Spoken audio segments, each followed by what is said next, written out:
En este vídeo vamos a aprender a crear materiales estándar.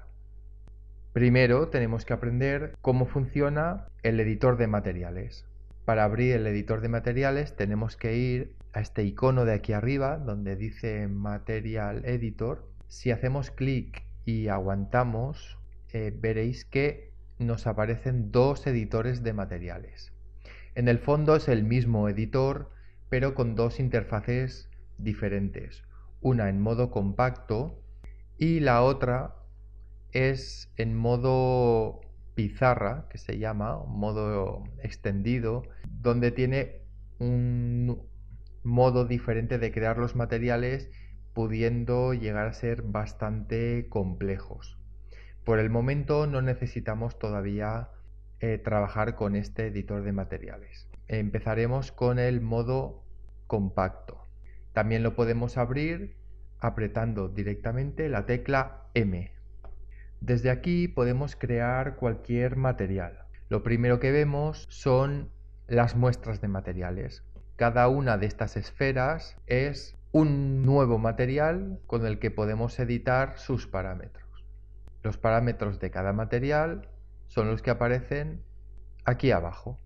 Este es el material. Si pinchamos, aquí nos sale su nombre. Por defecto tiene el número 01, 02, etc. En total hay hasta 24 materiales.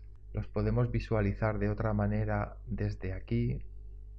Nosotros podríamos crear un nuevo material encima de este, y siempre que quisiéramos recuperar el material que teníamos en algún objeto para pasarlo al editor de materiales, lo podemos hacer con esta herramienta, con el cuentagotas. Seleccionaríamos una de estas muestras de material, iríamos con el cuentagotas, nos colocaríamos encima del objeto que queremos, hacemos clic y este material automáticamente ya lo hemos pasado a esta muestra. Aquí normalmente se habla de materiales, pero la palabra correcta, la terminología correcta sería decir que son shaders. Los shaders, que en la traducción literal sería sombreadores. Un shader es un programa mediante el cual podemos generar diferentes materiales gracias a sus parámetros. Por defecto estamos utilizando el shader estándar. Mirad, aquí lo pone. El shader estándar tiene unos parámetros que son todos estos. Hay otros shaders más complejos con los que podemos conseguir materiales de muchísima más riqueza si lo necesitamos, y tendrán otros parámetros diferentes. Por el momento empezaremos con el shader estándar y sus parámetros. Si quisiéramos cambiar el tipo de shader, haríamos clic aquí en estándar. ¿Veis? Aquí tenemos estándar, pero también tenemos el shader de Autodesk. Por el momento nos quedamos con el shader estándar. Para crear materiales que no precisen de una gran complejidad, los materiales creados con el shader estándar pueden sernos más que útiles porque renderizan muy bien, así los tiempos de render son bastante más cortos que con otros shaders más complejos, aunque eso sí, le falta un punto de alta calidad respecto a otros shaders. Utilizando la terminología correcta, muchas veces diremos vamos a crear un material estándar, aunque lo correcto sería decir con el shader estándar vamos a crear un material. Vamos a empezar a ver los parámetros de un material estándar. Fijaos, ahora tengo estas 6 muestras y esta en sus esquinas aparecen marcadas estos 4 triangulitos. Cuando yo hago clic sobre la tetera, esos 4 triángulos se han rellenado de blanco. Ahora voy a seleccionar otro objeto. Por ejemplo, en este caso he seleccionado el escenario. Esto quiere decir que este material se está usando en la escena, pero no en el objeto que actualmente está seleccionado. Sin embargo, si yo selecciono cualquiera de estos objetos, sí que se marca en blanco y ahora sí que nos está diciendo que este es el material que tiene el objeto que yo tengo seleccionado. Si tuviésemos muchos materiales y quisiéramos borrar todos los materiales para, digamos, empezar de cero y resetear todo el editor de materiales, tenemos que ir a Utilidades, Resetear y se borrarán todos los parámetros y se queda todo limpio. Vamos a ir viendo algunos parámetros y los aplicaremos a nuestra escena. Es una escena bastante sencilla, se compone de unos pocos objetos ubicados sobre un escenario donde he puesto una cámara, una luz estándar y un skylight. Vuelvo a abrir con la tecla M el editor de materiales y vamos a ver el primer parámetro. Para utilizar bien los materiales es importante que tengamos claro los conceptos de iluminación que se han explicado en lecciones anteriores. Parámetros como el color difuso, la especularidad, la reflexión, la refracción. Esos parámetros nosotros los editaremos para que cada material tenga su propia personalidad y por tanto tenéis que tener claro cada concepto de las propiedades de la luz. Vamos a empezar con el color difuso. El color difuso aparece en esta parte de aquí arriba. Empezamos en esta ventana. Aquí tenemos el color difuso. Si cualquiera de estas muestras de material la queréis ver un poco ampliada, haciendo clic con botón derecho, Magnify, se os abre esta nueva ventana que es el mismo material aquí ampliado. El color difuso lo podemos editar sencillamente clic aquí y se nos abre esta ventana que es el selector de color para el difuso. Aquí podemos crear o seleccionar un color en base a tres métodos diferentes. El primero sería este de aquí, basándose en el tono, esta es la variedad de tono, en la luminosidad de arriba a abajo y aquí tenemos la saturación. Yo puedo seleccionar aquí un tono rojo totalmente saturado aquí arriba y conforme bajo se va desaturando. Cambio de tono a un tono amarillento, le voy a quitar luminosidad y además le subo la saturación. ¿De acuerdo? Tono, luminosidad y saturación. Otra manera para seleccionar un color sería basándose en los canales RGB, Red, Green, Blue, aquí lo tenéis, y este otro, que es tono, saturación y valor. Para mí el más cómodo y más rápido seguramente es este primero de aquí. Voy a seleccionar un color, por ejemplo azulado, le doy a OK, ya tengo un material, ya he creado un material. Es muy básico, pero esto ya es un material. Aquí lo podemos ver. Este material no refleja absolutamente nada. Se podía aplicar a cualquier objeto y sería totalmente mate. ¿Cómo tenemos que aplicar los materiales creados a nuestros objetos? El método más correcto sería primero seleccionamos el objeto, este de aquí detrás, la caja, voy al material y desde este cuadrito dice asignar material a la selección. Hago clic aquí. Es posible que a veces no se vea. Aunque le hemos asignado el material al objeto seleccionado, puede que no se vea en el viewport. Entonces hay que activar esta casilla donde dice mostrar el material en viewport. Hay veces que sí que es necesario activarlo para que este material se pueda ver en el viewport. Vamos a hacer un primer render. En este primer render lo que estamos viendo es que este objeto es totalmente mate.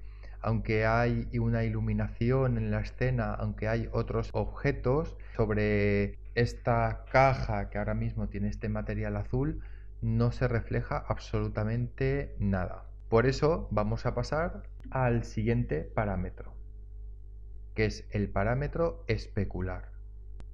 Voy a crear esta región para así en los próximos renders solamente renderizará este pedazo y iremos un poquito más rápido. El siguiente parámetro es el de especular y es el que está aquí abajo.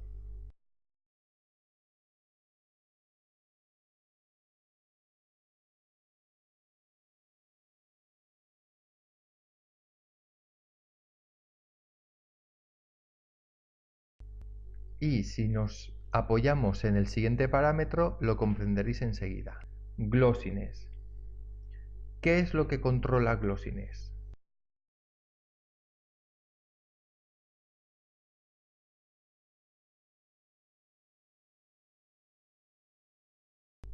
Así pues, cuando controlemos el valor del especular de los reflejos, tenemos que editar ambos parámetros. Primero el nivel de especular y una vez lo hayamos determinado, modificamos el parámetro del glossiness. Voy a dejarlo así y ahora vamos a hacer un segundo render. Lo que voy a hacer para que se vea mejor, a este objeto le voy a asignar un material neutro y va a ser a la tetera a quien le aplique este material. Voy a hacer un render completo. Ya podemos ver en el render que este material se ve pulido. Es ahora como semimate. Si nosotros aumentamos el glossiness, haremos un reflejo mucho más puntual y será mucho más pulido. Este objeto es muy pulido y el reflejo está muy concentrado. Ahí lo podemos ver. Hay este parámetro que nos tiene que equivocar, que es este especular que está justamente debajo de difuso. Este parámetro especular nos está diciendo, por defecto viene en blanco, nos está diciendo de qué color es el reflejo. Este parámetro normalmente no hay que tocarlo porque en la gran mayoría de materiales los reflejos son blancos, salvo en los metales. Si un metal es dorado, su reflejo también es dorado. Salvo en los casos concretos de los metales, este parámetro siempre se va a quedar en blanco. Y este otro parámetro no hace falta usarlo, es el que se llama Soften.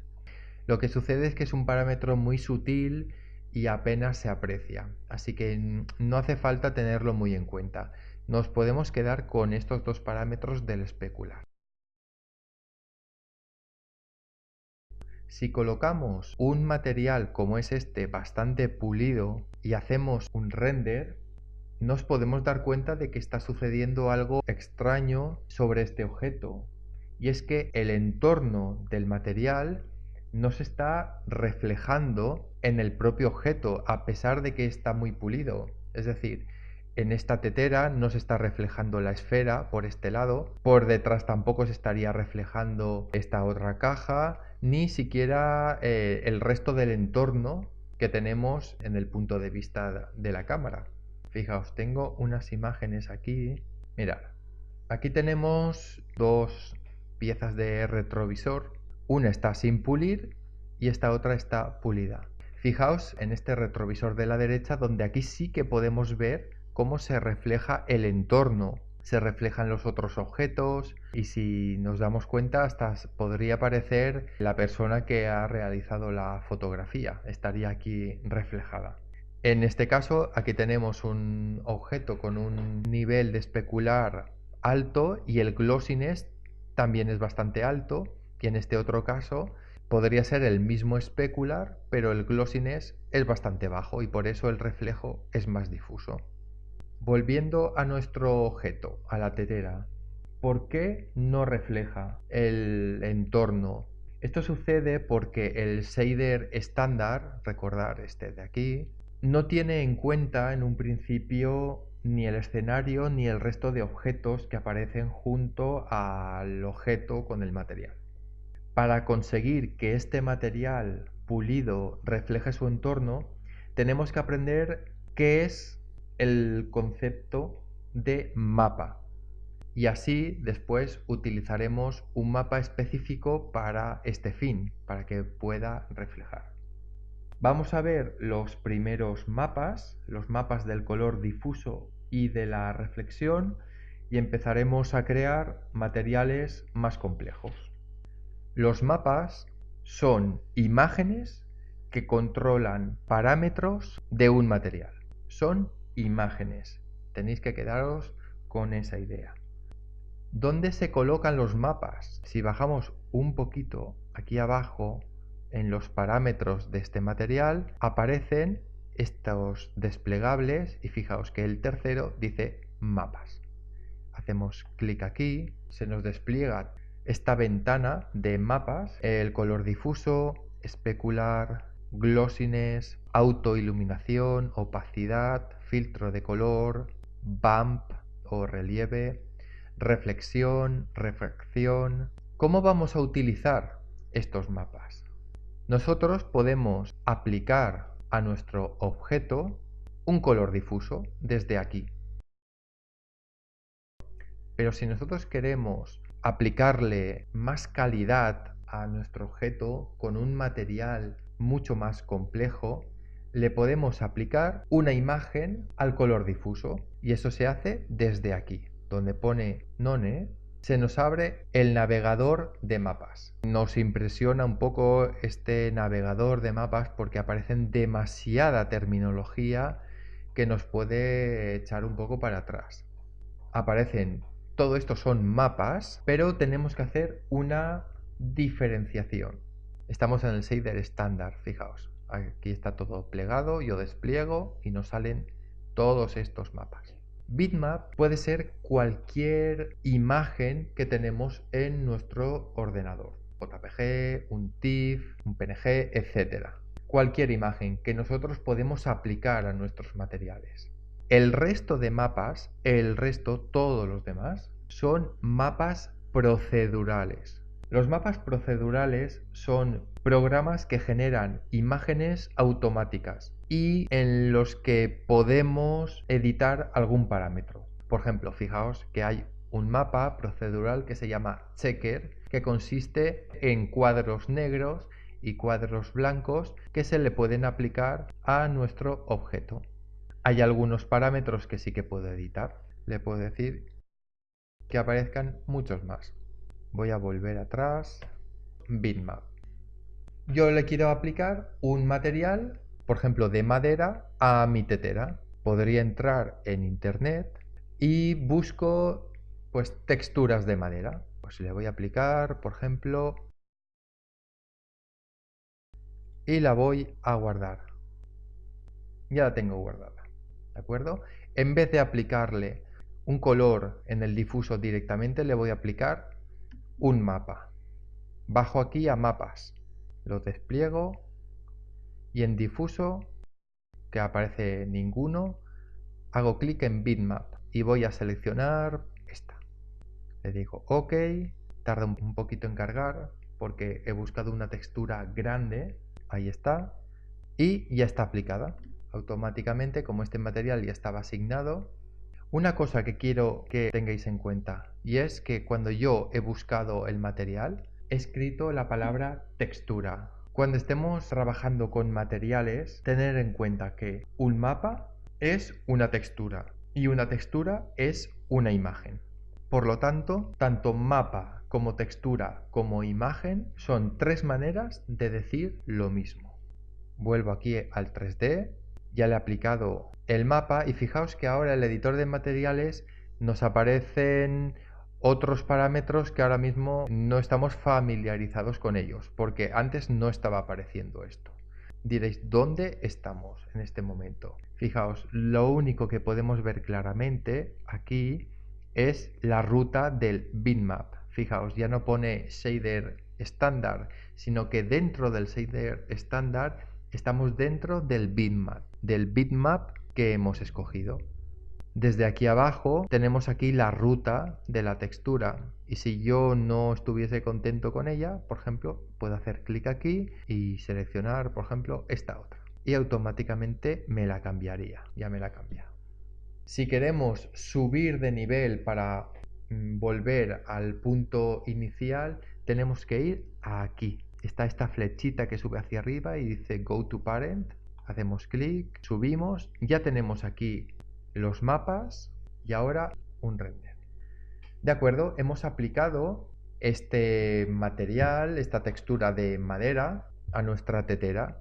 Vemos que está pulida, el reflejo está bastante concentrado, pero sigue pasando una cosa, y es que el entorno no se está reflejando en él. Para que un material hecho a través del shader estándar pueda reflejar, tenemos que utilizar otro parámetro que está aquí, que es el mapa de reflexión, donde dice None. Hacemos clic aquí y de todos estos mapas procedurales tenemos que seleccionar el que se llama Ray Trace. Ya se le ha aplicado el Ray Trace. Vamos a subir de nivel desde aquí, desde Go to Parent, y fijaos que ahora en los mapas este material tiene un difuso con una textura de madera y un mapa Ray Trace en la reflexión. Vamos a hacer ahora el render a ver qué sucede. Hemos conseguido una tetera que, aunque le habíamos aplicado una textura de madera, fijaos, porque ahora sí que podemos ver todo el entorno. Fijaos que ahí hay una ventana, ahí hay como unos cuadros, el resto de la sala. Estamos viendo reflejada la esfera. ¿Cómo ha sido posible esto?